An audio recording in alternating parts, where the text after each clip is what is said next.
vocês, tudo bom? Meu nome é Nana e no vídeo de hoje eu vim conversar com vocês sobre o que é o aviso de gatilho e qual a importância dele na literatura.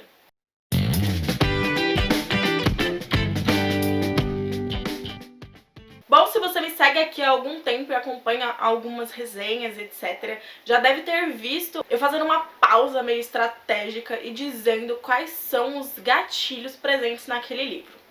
O gatilho ele acabou se tornando um meme nos últimos tempos, mas isso não minimiza a importância dele e a necessidade dele ser apresentado em qualquer tipo de manifestação artística de modo geral. O aviso de gatilho nada mais é do que um disclaimer, né? Esse realmente aviso, que é ali um espaço desse vídeo, desse conteúdo ou enfim, do livro, dedicado a dizer ao leitor quais são os temas apresentados naquela história que podem desencadear em pessoas que já viveram experiências relacionadas àqueles assuntos algum tipo de reação mesmo.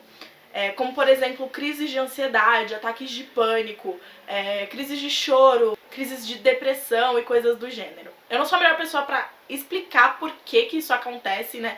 Porque é uma coisa aí psicológica da mente humana, mas é basicamente, por exemplo, se eu tive uma experiência de estupro na minha vida e eu ler algo relacionado, alguma cena explícita ou não, depende, sobre o assunto, ou ver essa cena retratada num filme, por exemplo, numa série, isso pode desencadear em mim algum tipo de reação.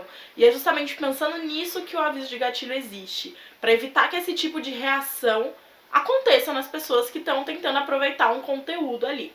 Esse tipo de aviso é muito comum nos filmes, vocês devem lembrar em DVDs, que na parte de trás está lá escrito qual é a idade recomendada, né, a classificação indicativa daquele filme e o que contém, né, tem um quadradinho escrito contém violência, contém nudez, contém uso de drogas ilícitas. E isso tanto é para recomendação etária mesmo, né, para explicar por que uma criança de repente não pode ver, como também para pessoas com esse tipo de sensibilidade poderem estar cientes do que se passa ali.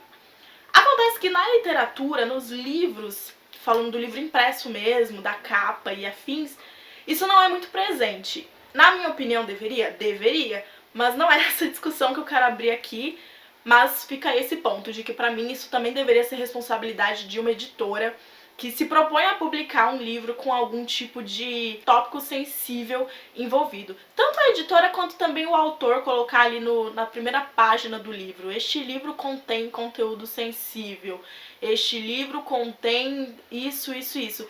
E um ponto muito importante é justamente essa questão de não limitar o seu aviso, o seu disclaimer para este livro tem gatilhos, ou este livro é pesado, este livro tem conteúdo sensível. Porque um livro pesado, que é como muitos utilizam para fingir que deram o aviso, pode ser qualquer coisa. Um livro pesado pode ser um livro de terror que tem muita morte, que tem muito sangue. Pode ser um livro de suspense que você considere o clima a atmosfera pesada. Um livro denso pode ser considerado pesado. Ou um livro com estupro explícito pode ser considerado pesado. Então, como é muito relativo, principalmente nós criadores de conteúdo, já que as editoras e autores não estão fazendo isso, devemos utilizar essa nossa influência, esse espaço que a gente se propõe a utilizar para supostamente fazer o bem, recomendar, influenciar e auxiliar pessoas, ajudar nesse hábito da leitura, utilizar isso para poder informar da maneira correta. Você dizer que um livro é pesado não significa nada. A minha intenção com esse vídeo aqui é informar quem possivelmente não sabe, porque assim, é uma questão de obrigação social, sabe? É um compromisso que você tá assumindo quando você vem aqui falar sobre livros. É um compromisso que você assume com a pessoa que confia em você e que porventura ela não vai ler a sinopse, porque tem gente que, como eu prefiro não ler a sinopse que tá presente no livro em si, que tá ali no Scooby, por exemplo. Eu prefiro ir ver um vídeo e ver um conteúdo de uma pessoa que porventura eu confie de alguma forma, por algum motivo que seja, independente, sabe? E as pessoas não deveriam ter que ficar indo nos comentários perguntar: esse livro tem gatilho? Que é uma coisa que eu vejo bastante no Twitter. Se o livro tem gatilhos claros, o mínimo que você tem que fazer como pessoa que se propõe a criar conteúdo sobre o assunto é avisar, porque ninguém é obrigado, sabe? Segundo, é justamente fazer esse apelo: influenciadores, avisem, se você tem consciência e você não está fazendo isso, você está fazendo um baita de serviço. E eu estou sendo totalmente sincera do fundo do meu coração. E terceiro, obviamente, nenhuma editora vai ver isso, mas assim, vou deixar aqui já aberto, editoras, pelo amor de Deus, não custa. Algumas editoras, em alguns livros, estão começando a escrever conteúdo adulto, mas são em livros adultos, livros com teor sexual, livros com drogas, enfim. A galera Record fez isso, se eu não me engano, em Verity, em livros da Colleen Hoover isso tá acontecendo. Se não me engano, a Paralela tá fazendo isso.